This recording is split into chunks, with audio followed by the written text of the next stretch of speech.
Hello दोस्तों, कैसे हैं आप सब। उम्मीद करता हूं आप सब बढ़िया होंगे।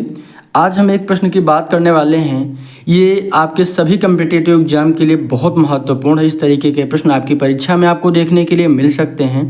चाहे आप रेलवे ग्रुप डी की तैयारी कर रहे हों, एनटीपीसी की तैयारी कर रहे हों, बीपीएससी टीआरई 4 की तैयारी कर रहे हो, UP TET, C TET, super TET या फिर अन्य किसी एग्ज़ाम की तैयारी जैसे यूपी ट्रिपल एस पेट की तैयारी कर रहे हो, लेखपाल की तैयारी कर रहे हो, किसी भी एग्ज़ाम के लिए ये प्रश्न बहुत ही इंपॉर्टेंट हैं।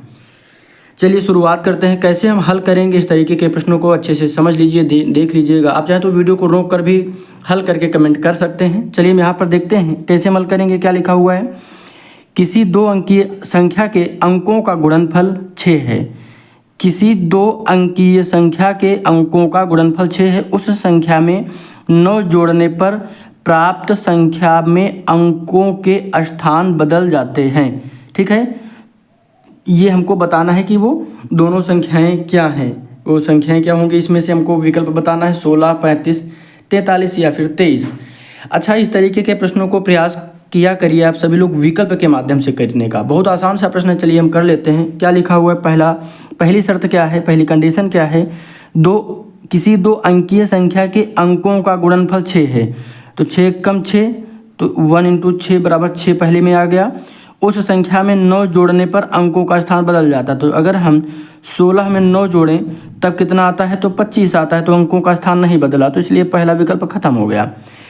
अब यहाँ पर क्या कह रहा है, गुणनफल कितना है, 6 है। तो 5 3 15 आ रहा, तो विकल्प ही खत्म हो गया, क्योंकि गुणनफल कितना आ रहा है, 6 आ रहा है।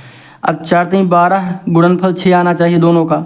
इन दोनों संख्याओं का गुणनफल जैसे हमने किया 6 कम 6, तो आ गया था ना गुणनफल। इसी तरह इसमें भी आना चाहिए था। 5 3 15, तो यहाँ पर 15 आ रहा है, लेकिन आना कितने चाहिए, 6 आया। तो इसलिए पहला विकल्प ये खत्म हो गया।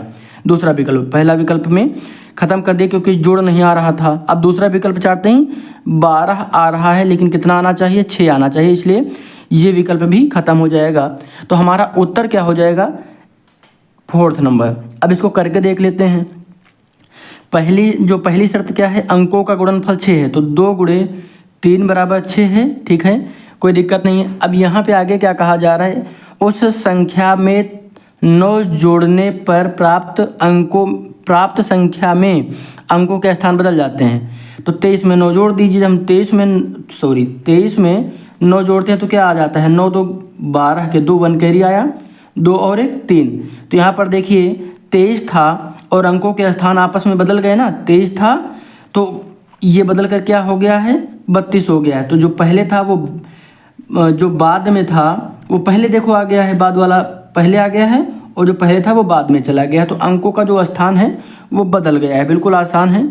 तो इस तरीके से बहुत सारे प्रश्न आपको आपकी परीक्षा में देखने के लिए मिलेंगे जो विकल्प के माध्यम से किए जा सकते हैं। तो थोड़ा सा प्रैक्टिस करेंगे तो इस तरीके के प्रश्नों को बिल्कुल आसानी के साथ हल कर सकते हैं। कोई दिक्कत आपको नहीं होगी। मिलते हैं कल एक नए प्रश्न के साथ। अगर आप चैनल पर नए हैं तो सब्सक्राइब जरूर करिएगा। गणित विषय के बहुत सारे प्रश्न आपको इस चैनल पर मिलेंगे। बाकी एनसीईआरटी की जो मैथ यहाँ पर मैंने शुरू की है, 4 से लेकर 4 5 6 कंप्लीट हो चुकी है। अभी 7वीं क्लास की मैथ चल रही है। बाकी कोई भी डाउट किसी भी टॉपिक में है तो ज़रूर बताइएगा। धन्यवाद।